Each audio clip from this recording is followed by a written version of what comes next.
3, 2, 1. What's happening, guys? This is Logan Robin. NoleGameday.com. We're here live on a wonderful. The mic switched. Yeah, the mic switched on me. Hold on. This is how this intro is going to go. Dustin, you lead it. You lead it, Dustin. I don't even know what to say. Welcome to Hear the Spear, presented by NoleGameday. We're here on Tuesday night during the bye week instead of our normal Wednesday episode, and obviously a lot of interesting topics to get into discussion on tonight, with the coaching firings and a lot of different other things to talk about during this bye week. And Logan's here, Austin's here, and we're ready to go. We're just Austin and Logan? That's all we are? He doesn't have the fancy nicknames in him like you do. D-Lou is here, ready for the show.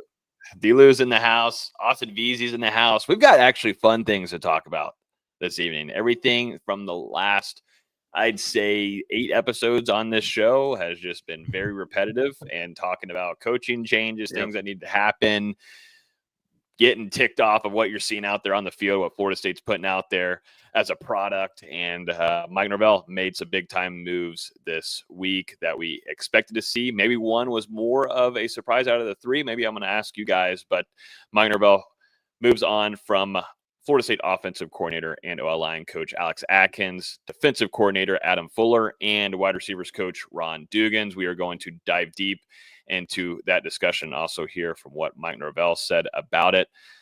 We talk about recruiting. How does this affect the recruiting trail for Mike Norvell and the current staff right now as they head into the end of this season, getting prepped for a big recruiting roundup to finish off this year and hopefully hold on to whatever you can in this 2025 class. And then we're going to talk some early offensive coordinator candidates. We're going to talk early defensive coordinator candidates. And at the very end, we're going to talk NFL Noles and talk Florida State basketball 2-0, possibly 3-0 after the end of tonight. But yeah, you already heard from him, Dustin Lewis, our editor-in-chief, and Austin Veazey. Gentlemen, how we doing? We're doing great. We're doing okay. It's definitely something new. Like you said, it's been a lot of the same old the last couple of weeks, but now we get to dive into some staff changes, tease around a couple potential replacements for some of the coaches moving on, and just kind of talk about how this discussion, where FSU can start to go from here. Yeah, I'm glad we actually have something to talk about that's not repeating ourselves just over and over like we've done since the Memphis game, I would say. So At least it's something new. And honestly, it was a pretty shocking decision. I don't think any of us expected moves to be made with 2 games left in the season, but damn, am I glad they happened. We talked about it in that instant reaction to Florida State's loss to Notre Dame, though. We were saying, and Dustin said point blank, I think you got to make some kind of move for the fans here, because right now, just holding on to some of these staff members and seeing some of these units out there that just look god awful. It's just irritating the fans. And to be honest with you, I think it would have been a pretty ugly scene in Doak Campbell Stadium for those 2 remaining games with Charleston Southern and the Florida Gators in a rivalry matchup. Just, got to show some kind of change. Like, change is coming. The turnaround, there's got to be something there. There's got to be some kind of life, something to look forward to, because on Saturdays, there's nothing to look forward to. Just got off the phone with my mom, and she can't even watch more than 2 quarters of the game, and I don't blame her.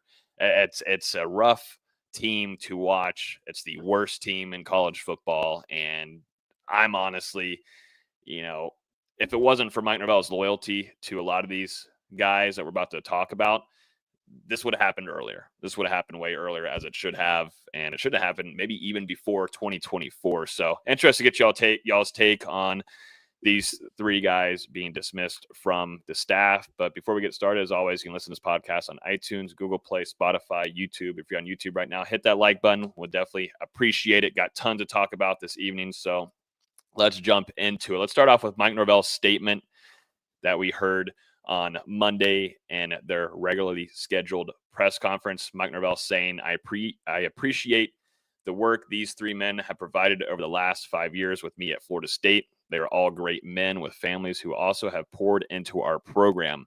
We had many great moments together here, and I've never doubted their passion for our players and for Florida State.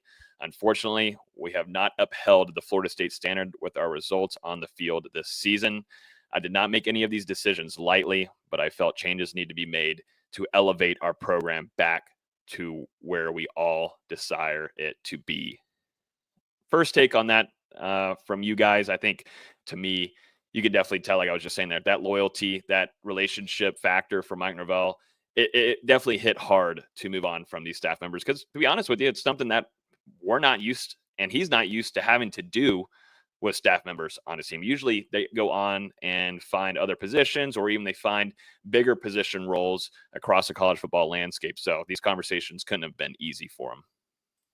Yeah, this is the first real time that Mike Norvell has had to fire an on-field position coach at Florida State. And like you said, it was a tough decision. I'm sure it's been weighing on him the last couple of weeks, but it was the right time. You know, with this program in the middle of its longest losing streak in 50 years, setting to finish up with your worst season and about that amount of time as well. You know, Florida State needed to show, like you said earlier in the show, Logan, they needed to show the fans that there's still something worth supporting here. There's something worth believing, and that FSU and Mike Norvell are going to take the necessary steps to begin correcting this mess. You know, it hasn't even been a year. I mean, since Florida State was 13-0, walking off the field in Charlotte with an ACC championship, it looked like this staff had the program in the right direction, and we're going to be able to keep them there for years.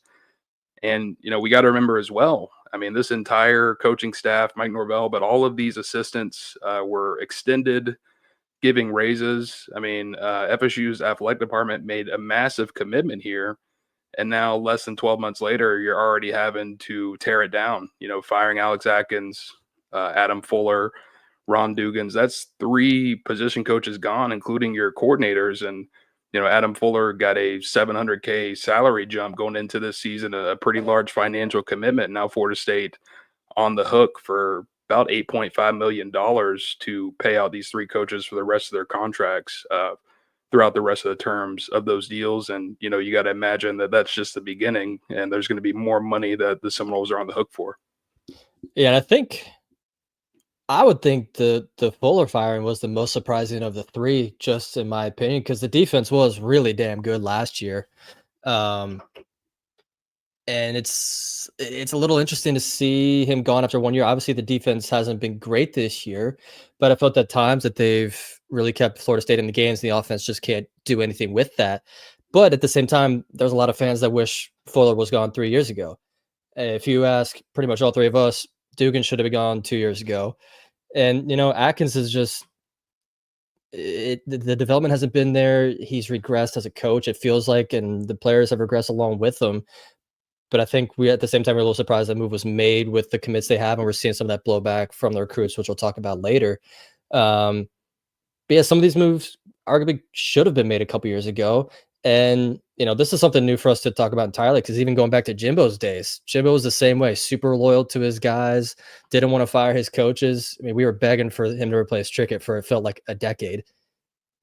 And, you know, we've been going through the same thing here with Norvell, and finally we get some moves made, and hopefully we get some better recruiters on staff, some more innovation. It's actually kind of exciting. But I do have to say, you know, I feel like we have to give Mike Norvell some props for going ahead and making these moves, because we did expect change in Tallahassee this offseason, but I think all of us on this show, you know, weren't necessarily expecting FSU to move on from Alex Atkins, from Adam Fuller, to make a total reset at the coordinator positions, which is likely going to trickle down to the assistant coaching positions on those sides of the ball. I don't think that we expected it of this magnitude, at least not this early. You know, maybe a couple of other assistants would have been let go first, and those guys would have finished the season. But, you know, Mike Norvell really put his foot down, and, you know, I think he's telling people that he wants to get this program back to where it's supposed to be, a lot quicker than where he did, or how he did it previously. I want to go to a few comments here from his presser as well, talking to the media. And I saw a lot of fans too, that they were liking what he was saying. And, you know, I agree and a lot of the things that the fans are saying as well, because, just owning up to what this year has been. I think you get a lot of coach speak, and, Mike, he will give you lengthy answers on things, but you just kind of want to just say it to us straight up, man. Just cut off the fat and just give it to us and what we want to hear. And he said, he kept it pretty straight and said, this season has not been where the standard of Florida State should be. So the season and where we are is not the standard to anyone. In all reality, not in the standard of them either. Talking about those three coaches that were let go with Atkins, Fuller, and Dugans. He also talked about the offense and being a play caller as well, which I think will be a good discussion for us to have in the remaining couple weeks of this season and seeing what Florida State does staff-wise in that room. But he said we haven't had a good enough offense this year. It's been awful. We all know it. We have all watched it. Everything is on the table in regard to that play caller position and joining him on the field there.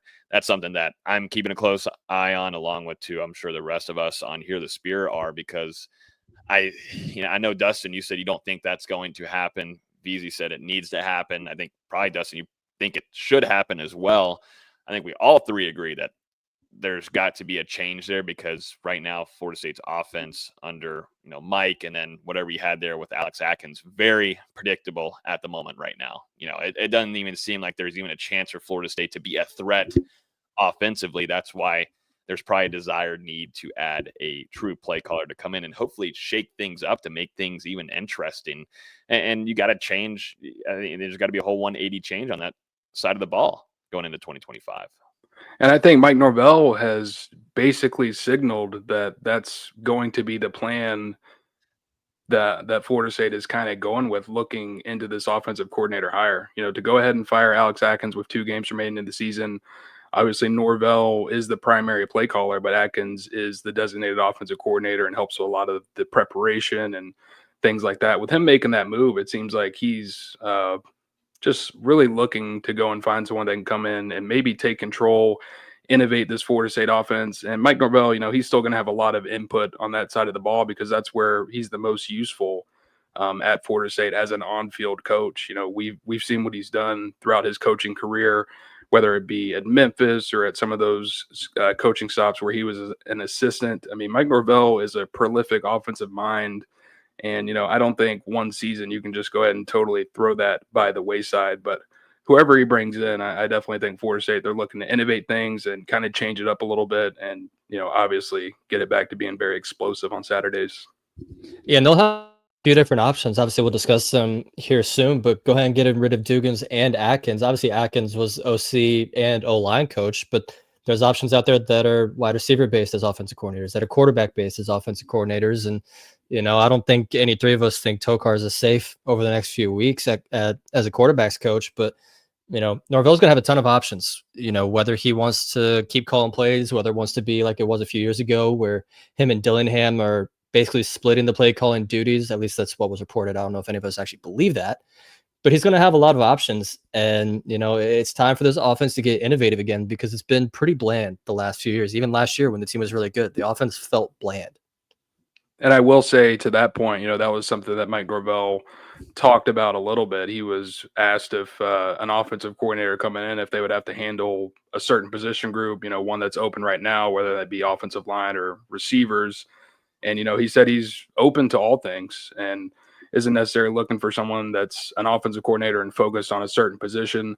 I think there is some possibility of some flexibility on this offensive staff. Tony Tokarz, he does have some experience coaching tight ends during his career as a coach. I don't know if maybe that's something where if they were to bring in an offensive coordinator who has a quarterback-based background, would Tokarz be willing to make that switch? Is something that Florida State would possibly gauge? I don't think everything's necessarily set in stone, and Florida State, they're willing to be flexible with it to get things to work out.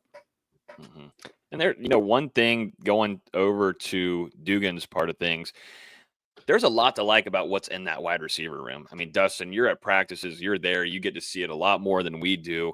We wish we could have seen some of these younger guys earlier in the season, and that just now it's happening, but took a little bit too long because what you saw in that veteran room, it just wasn't doing what you wanted it to do. And you kept on putting out that same personnel. But now if it's something to do with Dugans where he's not developing those guys to be ready to go out there and to make plays, to be on their blocks, run the right routes, et cetera, then that's also on Ron Dugans. That's on his fault for that being the case. But I think it's ridiculous why we didn't see such more of a bigger presence of some of these younger players that we think can be a big time playmaking unit for Florida State in the wide receiver room. Just all the good things that we've heard about them, and also to what they did on the high school level, and given some of these defensive backs fits. It's just, that had to happen there. And then you add on the recruiting struggles there from Dugans, and that's what added up for him no longer being in Tallahassee. A great man. One thing about, and we can say it, Dustin, we spent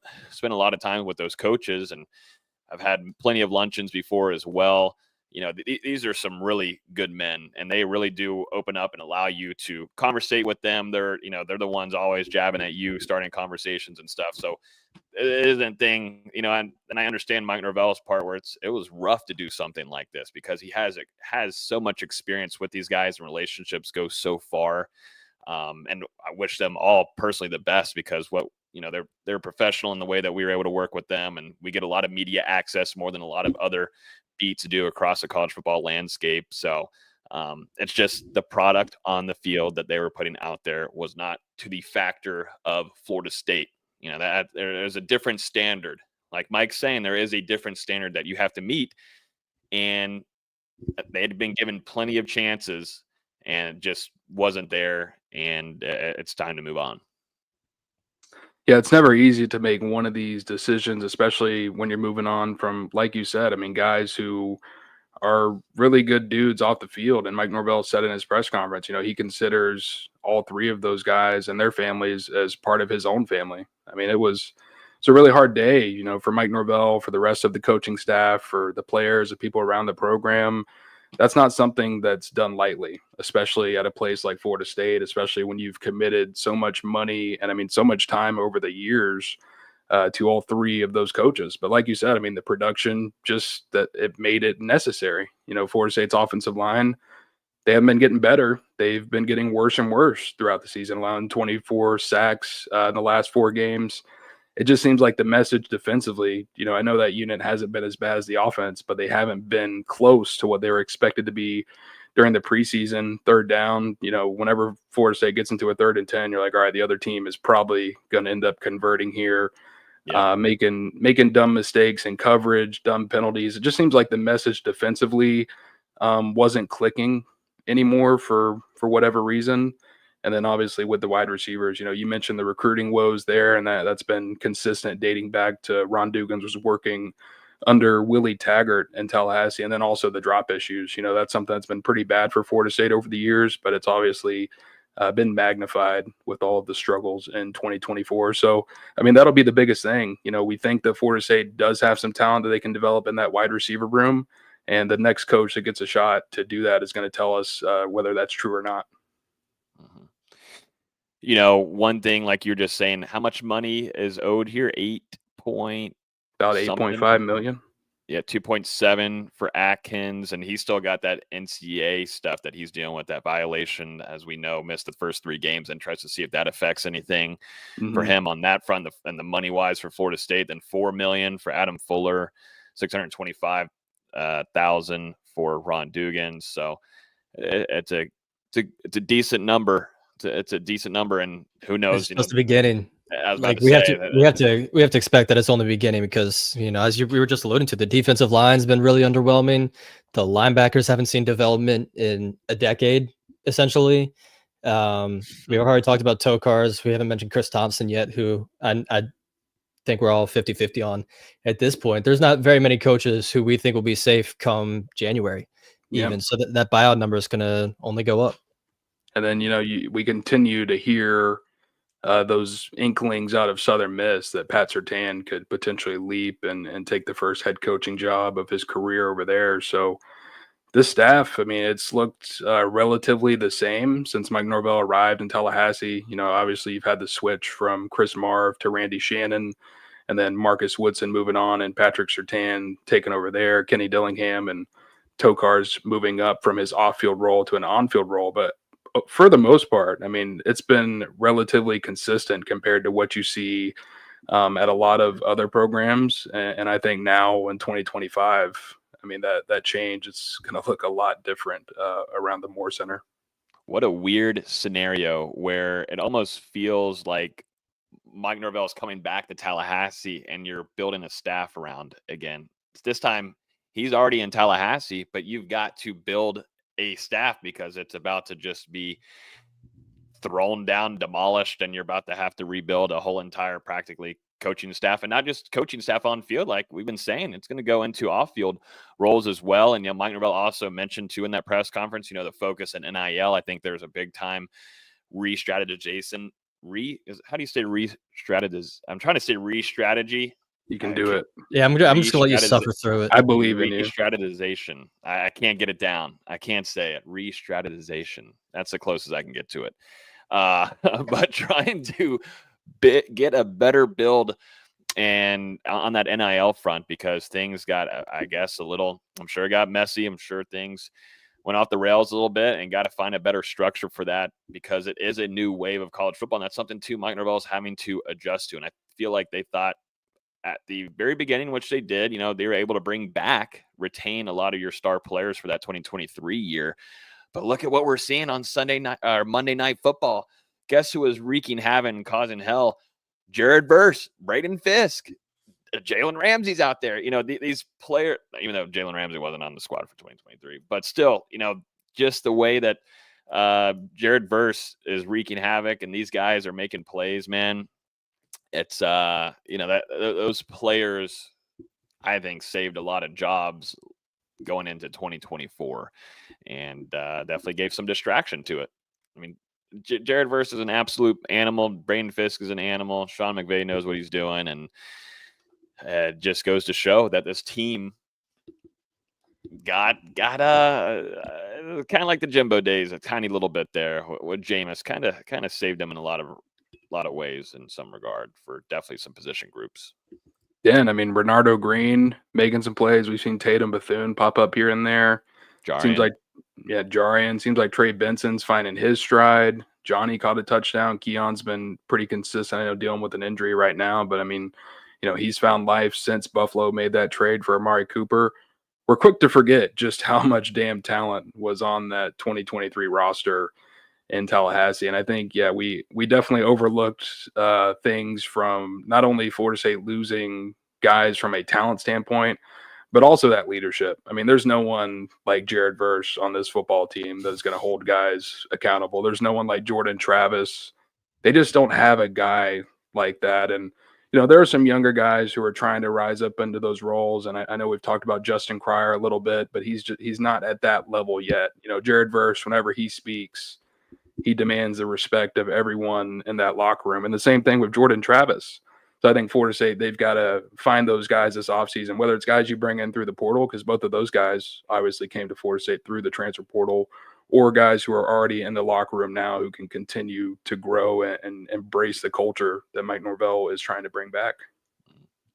Florida State lacked a lot of leadership this year, and it showed very, very early on. It really did. And some of those veterans that you have, Dustin, you're at practices and everything, some of those veterans that you expected to see hopefully turn into somewhat of that role. You're never going to be a Jared Verse, but someone just to step up a little bit, not only just in the vocal part of things, but just in the way that you represent yourself and also go about doing your things and showing some of these youngsters on how to represent Florida State and play at a certain level. Just wasn't the case this year, and it won't ever be with some of those players. It's pretty much cemented in my mind about a handful of players that it won't get there. Only 2 games left in the season, but still that show attrition is going to happen here, and we're going to be discussing that heavily in the next few weeks once the season ends.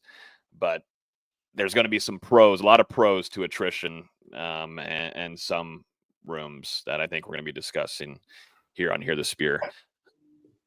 Let's jump into real quick some recruiting reactions, because this is going to be something that Florida State is putting a big major focus on and trying to hold steady with some of their current commits and also to their top targets out there. Like Mike Norvell was saying in the press conference, he said he's already spoken with, a lot of their current commits and also to some of their top targets, just laying down, what their plan is, and they will keep them updated as it goes. But we did hear from Florida State's top rated commit and Solomon Thomas, 5-star offensive lineman.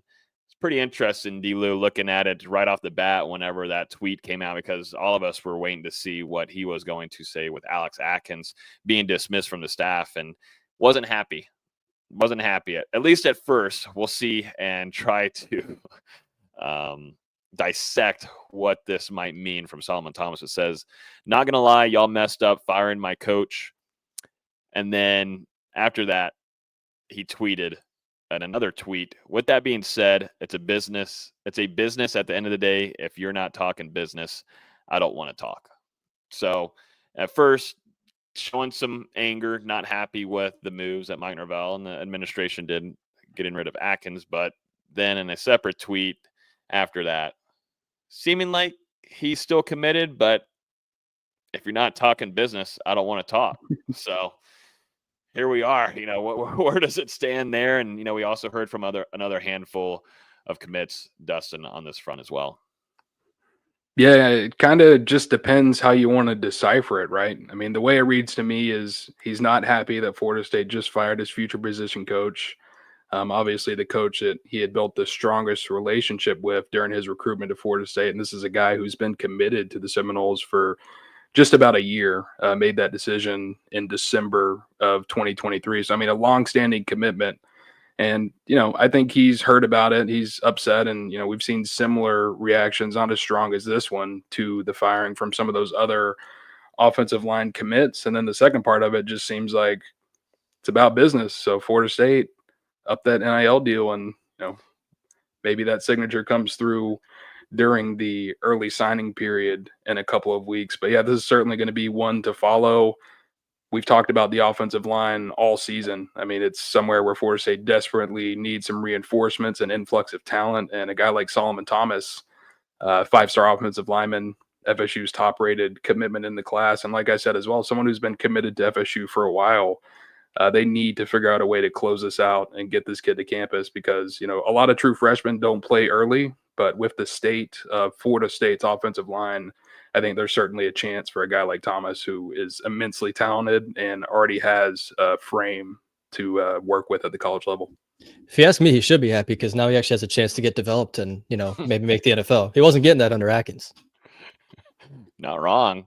You're not wrong. I mean, you can't. I mean, you're not wrong. I mean, Florida State could not develop an offensive lineman worth a damn. Don't matter who you were. If you're Brian Stork coming in, I don't know if he could have been developed either under Atkins. That's just what Brian it was. Stork Yes, was like 240 pounds when he got to FSU, so he definitely wouldn't have been developed. Give that credit to Triggett, baby. You got to give it the credit where it's due. Yeah, no, and there was no development there on the offensive line, and now he can maybe. We'll talk about going after offensive line coaches later on in the next few weeks. Tonight, we'll talk about offensive coordinator candidates, early offensive coordinator candidates, along with DC candidates. But offensive line is going to be a major discussion as Florida State looks into bringing somebody that can develop this talent. And this is something big for Mike Norvell. What they've got to do is find a name and hopefully give some kind of promise to where some of these offensive linemen stick, because there are some good ones there. Like, that's the thing that I think us here on the show would talk about. You're bringing in some really talented guys. Like, these are some studs coming in. You feel excited about it. You're excited for the development process, see what they look like in year 2, definitely year 3 when they get that starting position, or even in year 2, utilizing that talent. But in the back of your brain, you're like, damn, I don't know if they're going to get developed. I just don't know if there's going to be improvement. Like, are we going to see Julian Armella? Will I see Julian Armella? Am I going to see a true improvement step from Jalen Early? It's like Lucas Simmons. You want to see strides there. It's and then you see the regression from your veterans like Darius Washington. So it's nice to now kind of clear that out of our heads. We don't know who's going to be coming in there to take that position group and lead the helm there, but you can already feel a little bit more. You feel at least optimistic. At least I always feel optimistic. I try to think optimistic for the most part in my life, but I hope to feel optimistic about who Florida State brings in as an offensive line coach, because it's pivotal to protect, because it also affects your quarterback room. Who do you want to play behind that offensive line? Absolutely not. Absolutely not. So it's going to affect what Brock Glenn and Luke Kromenhoek also do in that transfer portal. So it's a massive freaking decision here for Mike Norvell. This is one of the biggest that he'll make as a coach and his coaching tenure in the college football level. And again, I mean, I think the performance of this offensive line, a large part of why Norvell's play calling probably doesn't look as good as it has in previous years. I mean, that unit, with how much they've set things back, it just kind of bogs down the rest of the offense. But, you know, as far as the recruiting, a lot of it's going to end up hinging on whoever Florida State brings in to run the offense and to run that offensive line room. We'll see where it goes from here. As of now, FSU hasn't publicly lost a commit. You know, we've seen Solomon Thomas speak publicly about his decision. I know Mario Nash Jr. as well seemed pretty upset. He's someone that committed to Florida State back in October over NC State. He was at FSU for an official visit for the Clemson game, and then committed shortly thereafter. Previously had been committed to Mississippi State, and he said he's still committed for now, so he left that kind of open-ended. Then obviously Peyton Joseph, I can't remember if we talked about on the show last week, but either way, he was pretty vocal. I mean, less than 7 days ago, you know, there was some rumblings about Tramel Jones Jr. and some other guys in the class potentially decommitting or flipping. And, you know, he had a message for those guys, and he put out a little thing about Atkins and their relationship, but seems like he's still committed for the moment. And then same thing can be said for Daniel Pierre-Louis, who's one of Florida State's most recent pledges, also back in October, but he is supposed to take an official visit to Gainesville this weekend. So we'll see how everything shakes out after that. What's actually kind of funny, just to kind of close this out, is a couple hours before those firings, Florida State ended up picking up a couple of commitments. And, you know, 3-star defensive lineman from South Florida, pair of twin brothers as well, Daryl Desir and Mandrell Desir, both committed to Florida State. They recently backed off their pledges to UCF, and it seemed like the Seminoles turned up the heat, and they're able to land both of those guys.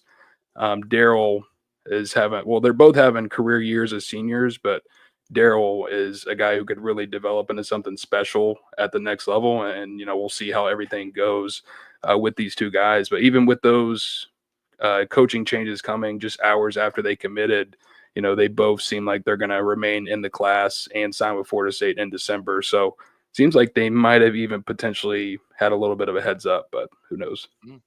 Who knows? Who knows? But yeah, that's a discussion on recruiting. We're going to have a ton more of that as we move through the rest of this season, and definitely into the beginning of the offseason for Florida State after these coaching changes, and we expect more of them to come. So interested to see how that's going to affect every position group.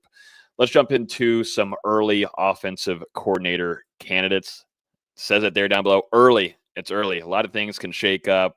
A lot of these teams are going to go into the postseason, could make some deep postseason runs as well. Some could receive raises.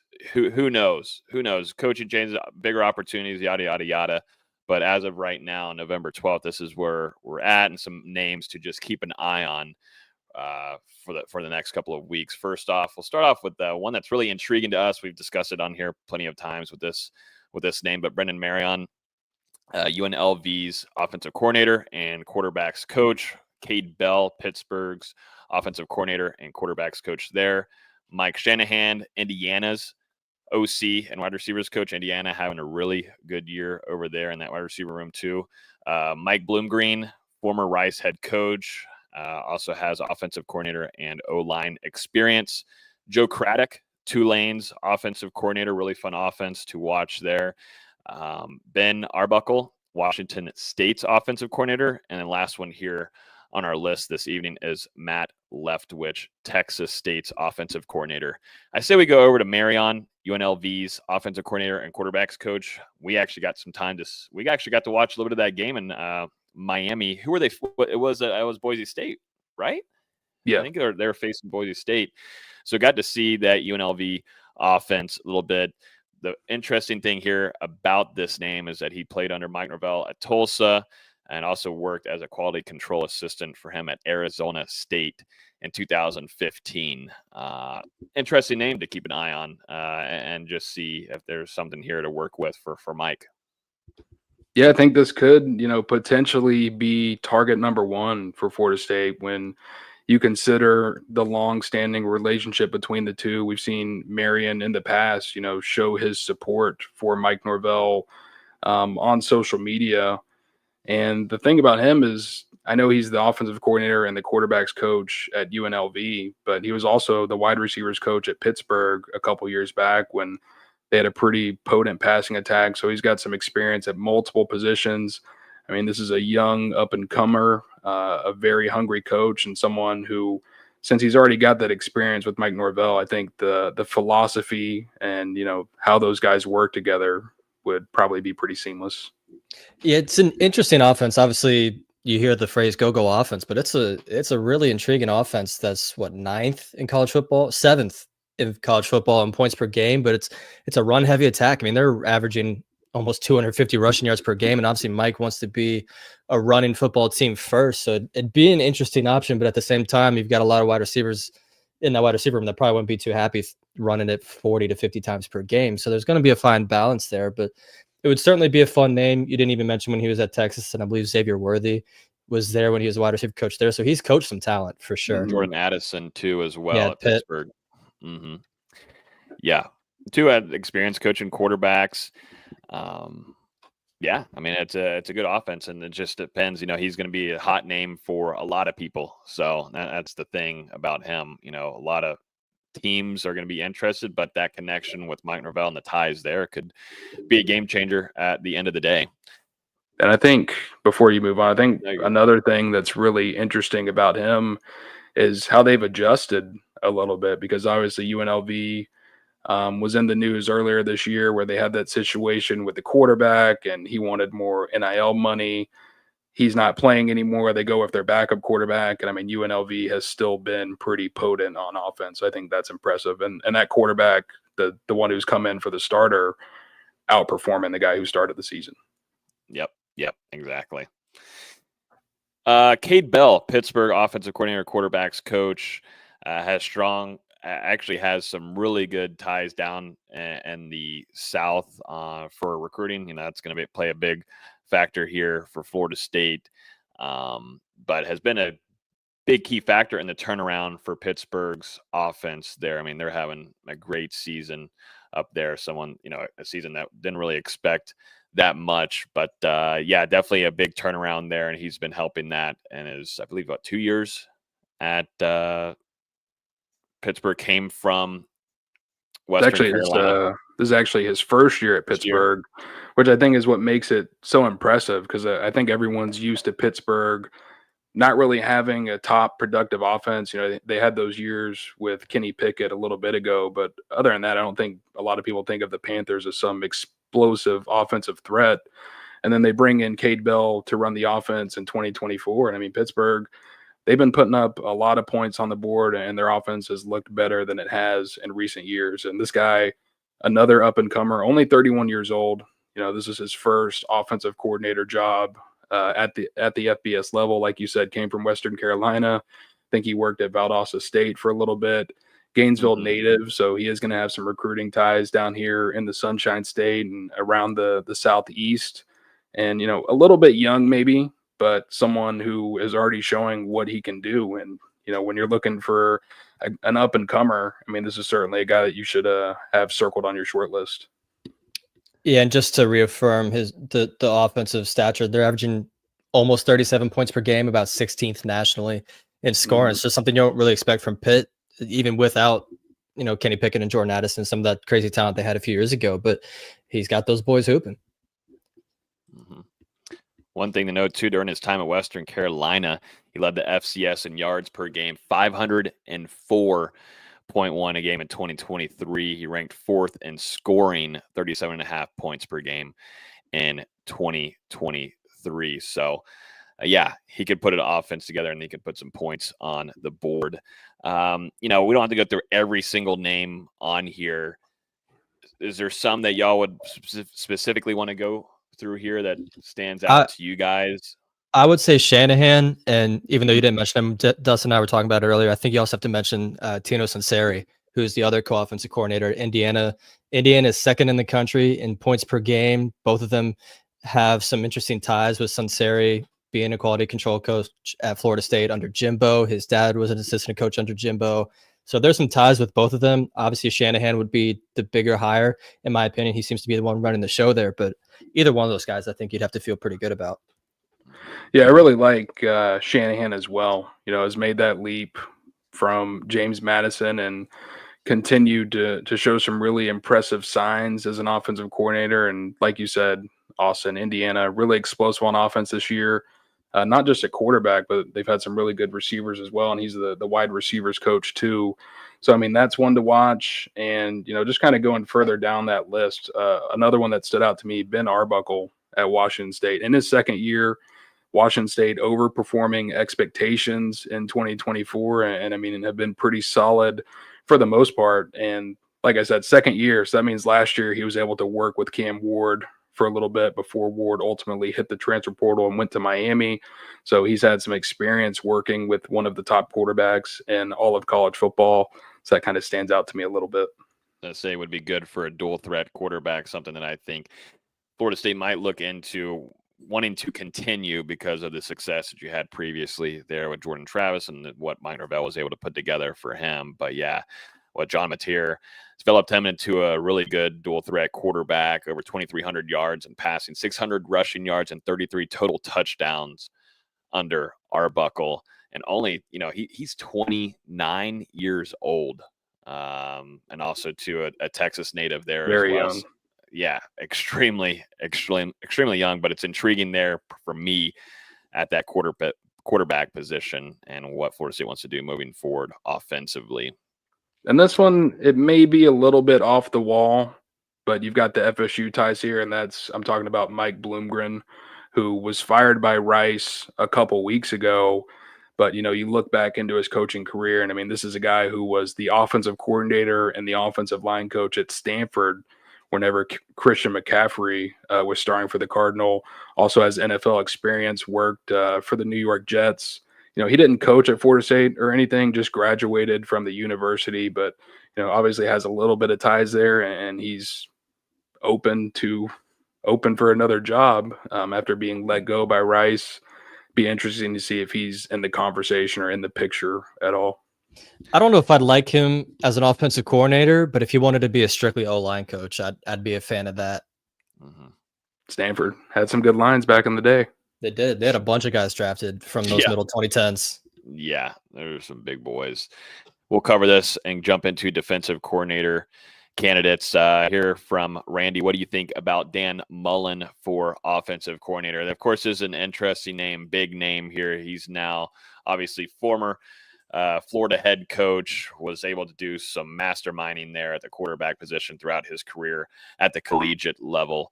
But, looking at what this would entail him to do coming into Florida State, this would just be up to Mike Norvell and the decision there, and also up to Dan Mullen. I think what he's enjoying what he's doing right now with ESPN and enjoying his travel leisure. I think Dan Mullen's a funny dude. It would be fun to have him in Tallahassee, but he's a damn good quarterbacks coach. It just would be, it would have to be his whole philosophy of offense, and it would be a major shakeup there, and he would bring in the staff that he would want as well. But, I respect Dan Mullen as a coach. I think everybody does and should as well. But that's my take on Dan Mullen. What do you guys have? It'd be interesting, right? What does he want to do? Does he want to leave that cozy commentating job or leap back into the grinding jaws that are college football with, constant recruiting, grinding season? He's got it pretty easy at the moment. I know there have been some reports out there that Mullen is potentially looking to get back into coaching. I'd be interested to see if that's something where he wants to make another leap as a head coach, or whether he'd be fine going to an offensive coordinator position coach role. I mean, obviously, a while back, during that Gainesville tenure when he was under Urban Meyer as the offensive coordinator, I mean, the Gators were the cream of the crop when it came to offense for multiple years. So we'll see how it goes. Maybe that's a guy who's on the outside looking in of the candidate list, but it'd be interesting to say the least. Yeah, there's definitely a lot of fun storylines with him being the OC at Florida during their run in the mid 2000s, then being their head coach. But if you bring in Mullen, you have him and Norvell, and neither one of them are exceptional recruiters, and that's been arguably Florida State's biggest issue the last few years. So if you have both of those guys on your staff, and honestly, both of them kind of have the same kind of issues, but they're also going to have their different ideals. And is that going to clash at all? There's a lot of things about bringing in a guy that's had a lot of success, both as a head coach and offensive coordinator, previous stops, that lead a lot of stuff behind the scenes that a lot of people don't know about. And that maybe is something you don't exactly hear about and definitely don't want in that locker room. I think, too, it's a big move for Florida State in the quarterback room and developing. If they believe what they got in that quarterback room right now, they want to bring in someone that can develop these quarterbacks. And Dan Mullen is one of those people, but like you said, the recruiting thing could play the factor there. And at the end of the day, it's if Dan Mullen wants to get back into coaching. And I think one of my biggest focuses I would like to see as Florida State bring in somebody that can really do a good job. If, let's just say, Tokars is no longer on the staff, and overall, though, if you bring in an offensive coordinator, it's going to be the play caller. That's going to happen most likely anyways. You want to have someone that can be a good strategic developer with the young room that you have right now with Kromenhoek and Brock Glenn, and Lord knows what that will look like in the coming months and, with the transfer portal and such. But there's a lot that goes into this search, not only just as a play caller that you're discussing, but also too, and what you do with that quarterback room and want to develop those guys. All right, let's jump into some early defensive coordinator candidates, gentlemen. I'm going to run through a few names on here. Scott Simmons is SMU's DC and safeties coach. Actually worked with Mike Norvell at Memphis in 2018. Then there's Derek Nicholson, Miami's co-defensive coordinator and linebackers coach. There's Travis Williams, Arkansas's defensive coordinator. Tyler Santucci. I said that right? Yeah. Got close enough. Okay. And he is Georgia Tech's defensive coordinator. Chris Hampton, Oregon co-defensive coordinator and safeties. Robert Livingston, Colorado's DC over there with Deion Sanders, and Jim Leonard, as we know. Broncos defensive backs coach and passing game coach as well. And I think real quick, just to mention with Leonard to give more context, was Wisconsin's former defensive coordinator. They had incredible defenses when he was their defensive coordinator, consistently ranked in the top 15 in terms of total defense. So he's not just an NFL guy, but he's got a lot of college experience too. Mm-hmm. Well, let's start off with Scott Simmons there, SMU's defensive coordinator and safeties coach. A lot of ties with Mike Norvell, so that's why we want to bring him up pretty early on in this conversation. Yeah, as far as this list, he's the only guy with a direct tie to Mike Norvell. Was the linebackers coach for Memphis back in 2019, then moved on to Liberty and has spent the last 3 years as the defensive coordinator for SMU. And I think that's obviously notable with SMU making the leap to the Power Four and the ACC this season. And, that defense has been pretty good for the Tigers throughout their top 25 campaign. And I think we all remember what Mustangs. they did. Not Tigers, Mustangs.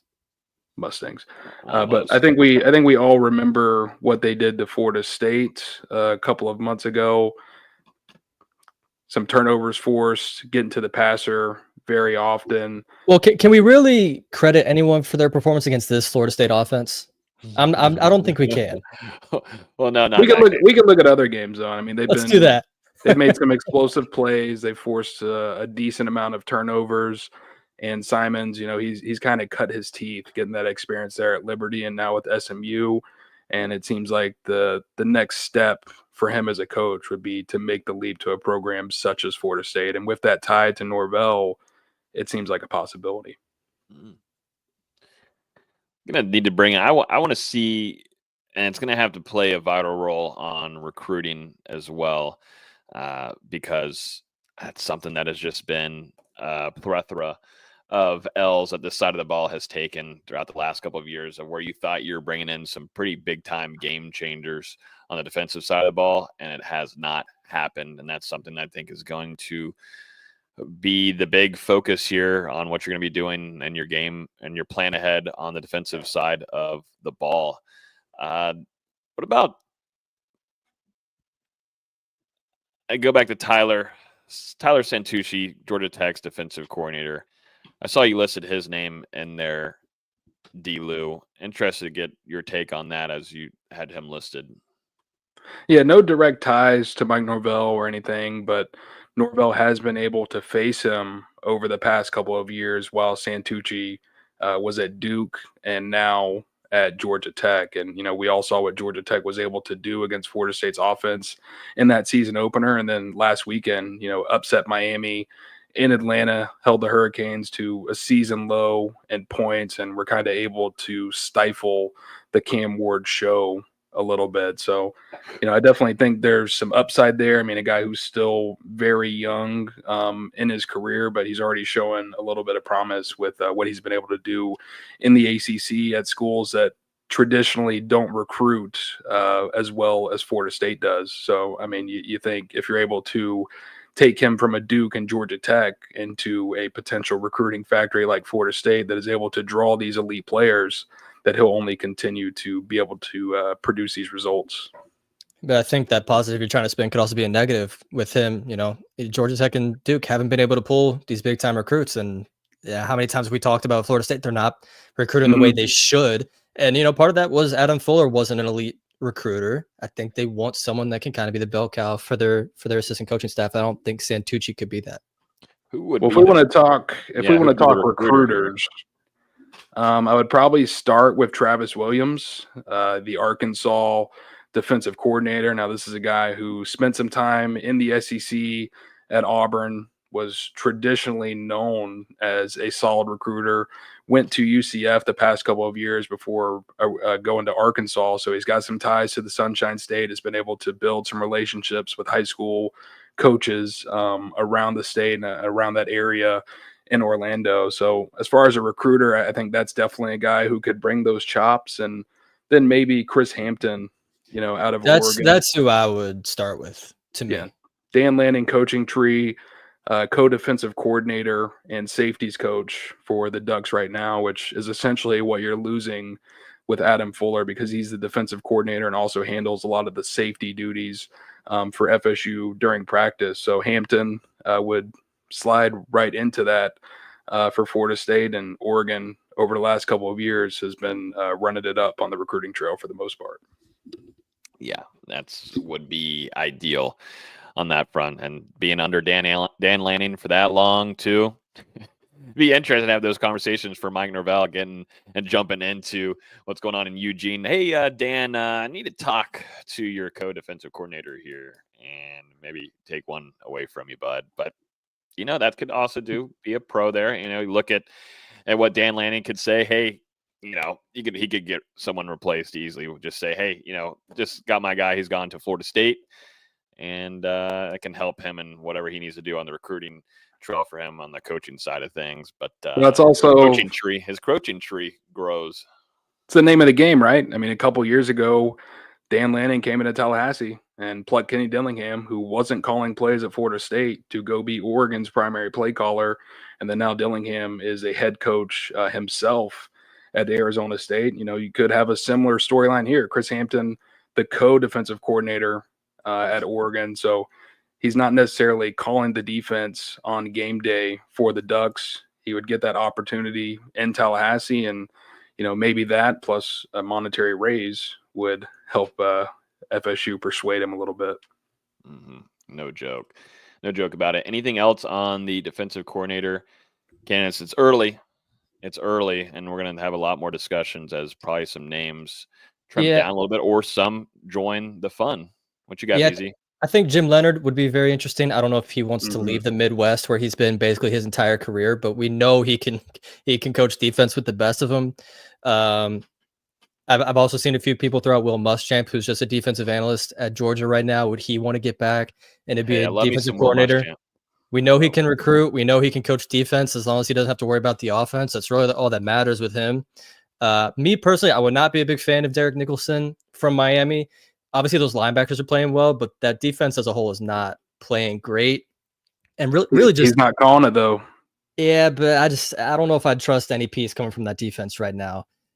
Really any former Florida State player that people are mentioning, like Antonio Cromartie trying to get in the conversation. What are you doing? He's a defensive analyst at St. Augustine University right now. I don't think he's going to be Florida State's next defensive coordinator.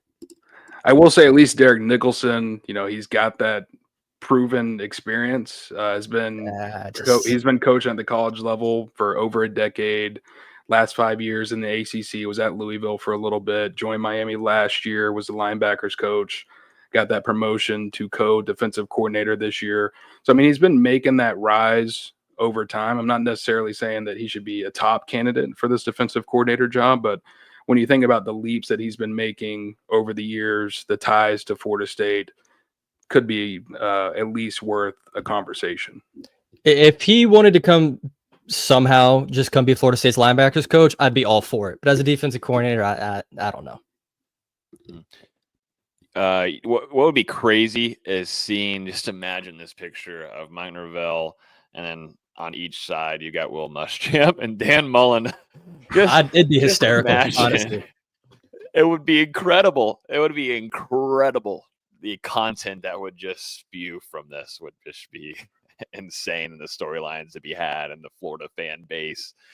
It'd be awesome. And I love Will Muschamp. I think he's friggin' hilarious. And I like Dan Mullen as well. We would get content every game out of him just screaming at people. Sign me up. I love it. I love it. If you want someone fiery on the sideline, getting after players, after some mistakes, Conrad Hussey, late hits, good luck. Will Muschamp's coming for you, and you're going to be able to hear him all the way down the field. Yeah, Will Muschamp, I'm always all about it. I've been about Will Muschamp for a very long time, but it just depends if he wants to get back in action. He's got a kid playing, right? He's got a kid playing somewhere. I'm not up to date on his personal life. Yeah, that's not something I really follow. I see Will Muschamp only as a defensive analyst. I'm like, hey, it shouldn't take too much to convince him to come down, 2 hours south. It'd be funny. All right, let's jump into NFL Noles Week 10. Week 10. And like we were just talking about last night, let's just go jump over to it. Jared Verse last night against the Miami Dolphins, and Jalen Ramsey caused chaos, caused havoc. A lot of teams still don't know how to block him yet. Still putting tight ends out on him. But 4 tackles, 1 forced fumble, and 1 fumble recovery. That all happened there in one play, by the way. I don't know if anybody was able to go look at the highlights. It's over there on my Twitter. Phenomenal play. Absolutely eats up the block. Goes up through, up the middle.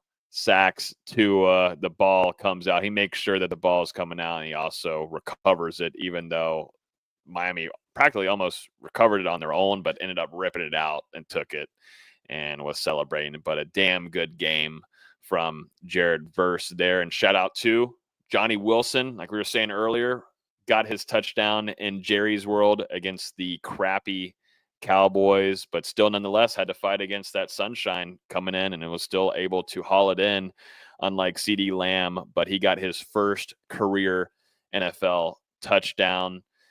Trey Benson's balling, seems to find his groove. Like you were saying earlier, D-Lou, 62 rushing yards on the day, 25 in the receiving department. They're starting to kind of get back into a groove for the Cardinals, and Kyler Murray and James Conner splitting some reps there with him in the backfield. Renardo Green, man, 5 tackles, 4 solo tackles, and 2 passes defended. And his game for the 49ers against the Tampa Bay Buccaneers, which was a crazy game to cover there. And then Brian Burns for the Giants, which have had a pretty big letdown of a season. Not that they were probably expected to do anything with Daniel Jones at the helm, but he got 9 total tackles, 2 tackles for loss, and 1 sack. Any comments on a few of these gentlemen?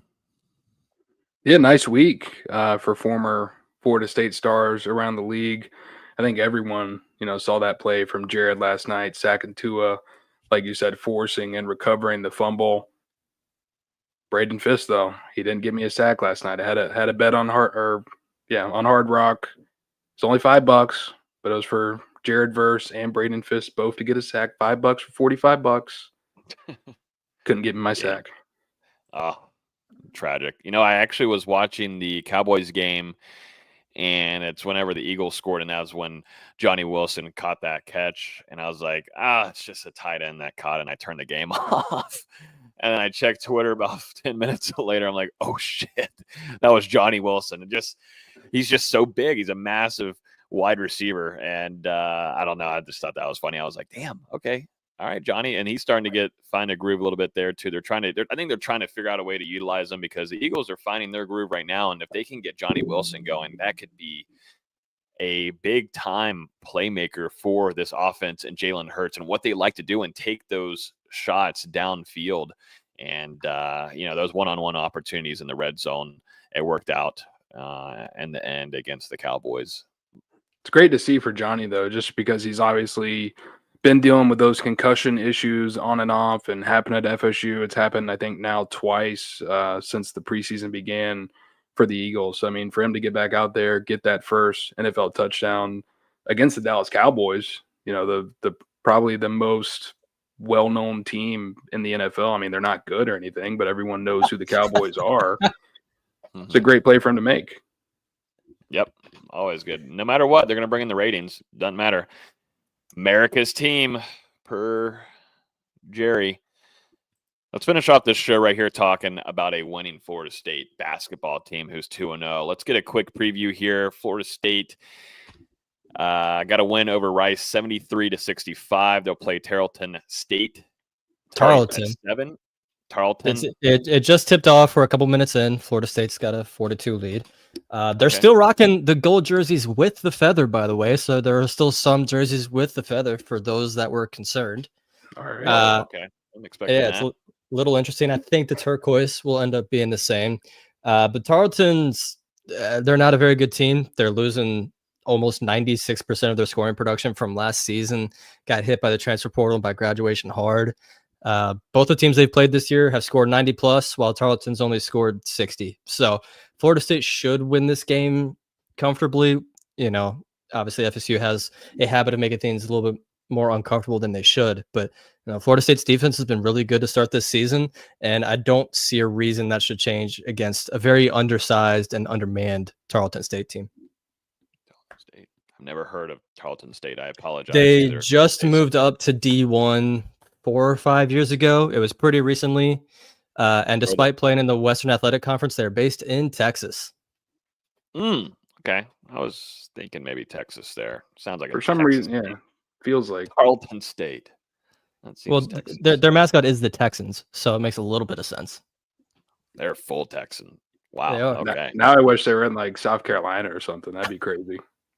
Well, yeah, good luck to them. We'll see.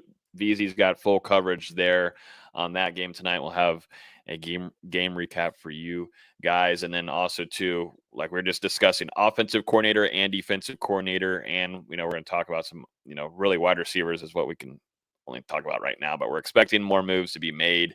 A lot of those will probably happen after that Florida game. But tons of content is going out all across the board from D-Lou and the football crew at NoleGameday.com. So make sure you guys are tuned over there. A lot of these videos are going to be clipped up. So if you're late tuning in, they'll be clipped up. So make sure you subscribe on our YouTube, and you can stay up to date on some of the top trending news with Florida State football. So appreciate everybody listening, hanging out with us this evening. Enjoy the rest of y'all's week. We will not see you Saturday because Florida State doesn't have a game, but we'll be back next Wednesday.